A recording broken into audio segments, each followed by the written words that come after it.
ফিরছে ডাব্লিউডাব্লিউই এর living king, এবার ফিরছে ডাব্লিউডাব্লিউই এর এই যুগের গড রোমান রেইন্স, এবং ফিরে আসছে তাও আবার তার ক্যারিয়ারের সবচেয়ে বেস্ট ক্যারেক্টারটিকে নিয়ে। এবং এই জন্য এই ভিডিওটি শুরু থেকে শেষ পর্যন্ত না দেখে তো থাকাই যায় না। এবং এর সাথে কিন্তু ভিডিওতে একটি লাইক করে দিতে ভুলো না, এবং চ্যানেল নতুন হয়ে থাকলে চ্যানেলটিকে সাবস্ক্রাইব করতে ভুলো না, এবং হাতে যদি আর কিছুটা সময় থাকে তাহলে অবশ্যই একটা কমেন্ট করে দিও। তো এখন যেভাবে ডাব্লিউডাব্লিউ চলছে এবং ডাব্লিউডাব্লিউ হাইপ যেভাবে শেষ হয়ে যাচ্ছে, তাতে মনে হচ্ছে একমাত্র রোমান রেইন্সই পারবে আবারও ডাব্লিউডাব্লিউ কে আগের অবস্থানে নিয়ে যেতে। বর্তমানে ডাব্লিউডাব্লিউ এর অবস্থা খুবই খারাপ, ডাব্লিউডাব্লিউ শোগুলোকেও হাইপ করতে পারছে না, এবং যেখানে বর্তমানে ডাব্লিউডাব্লিউতে জন সিনা, র্যান্ডি অর্টনের মতো লিজেন্ড থাকার পরও ডাব্লিউডাব্লিউ অনেক বেশি ফাঁকা ফাঁকা লাগছে, এবং কোথাও না কোথাও গিয়ে ডাব্লিউডাব্লিউ হাইপ অনেক বেশি কমে গিয়েছে, এবং সেই জন্য ডাব্লিউডাব্লিউ শোগুলোতে তাদের টিকিট খুব একটা তারা বিক্রি করতে পারছে না। এবং অবশ্যই পারবে বা কেন, কারণ ডাব্লিউডাব্লিউতে যে সবচেয়ে বেশি টিকিট সেল করে সেই রোমান রেইন্সই তো এখন ডাব্লিউডাব্লিউতে নেই, এবং সেই জন্য আমরা বলতে পারি এই সব কিছু ঠিক করার জন্য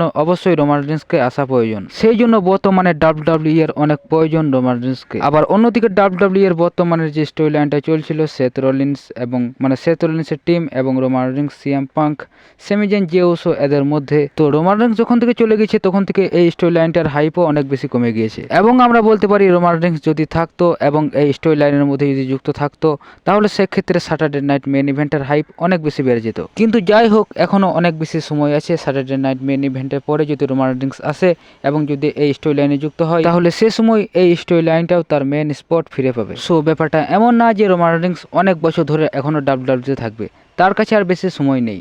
সো সেই জন্য ডাব্লিউডাব্লিউ উচিত রোমান রেইন্সকে আরো বেশি নিয়ে আসা, এবং এই শেষ 2 থেকে আড়াই বছর রোমান রেইন্সকে ভালোভাবে সবার সামনে তুলে ধরা। কিন্তু তা না করে ডাব্লিউডাব্লিউ রোমান রেইন্সকে একেবারেই পার্ট টাইমের থেকেও বড় পার্ট টাইমার বানিয়ে দিয়েছে। সো এখানে ডাব্লিউডাব্লিউকেও খুব বেশি দোষ দেওয়া যায় না, কারণ এখানে রোমান রেইন্স নিজে থেকে ডাব্লিউডাব্লিউতে এত কম আসছে, এবং তার শরীরকে যাতে খুব বেশি ডাব্লিউডাব্লিউ অন দ্য লাইন না রাখতে হয়, তো সেই জন্যই রোমান রেইন্স এত কম ডাব্লিউডাব্লিউতে আসছে। সো এখানে কিছুটা দোষ রোমান রেইন্সকেও দেওয়া যেতে পারে। তো যাই হোক, আমরা আশা করবো রোমান রেইন্সকে যাতে ডাব্লিউডাব্লিউ খুব তাড়াতাড়ি ফিরিয়ে আনে, এবং রোমান রেইন্সকে যাতে এই 2 থেকে আড়াই বছর ভালোভাবে ইউজ করতে পারে ডাব্লিউডাব্লিউতে। তো যাই হোক, এবার এই বিষয়টি নিয়ে তোমাদের মতামত কি, এবং তোমরা কে রোমান রেইন্সের রিটার্নের জন্য অপেক্ষা করছো, তোমরা আমাকে অবশ্যই কমেন্ট করে জানাতে পারো।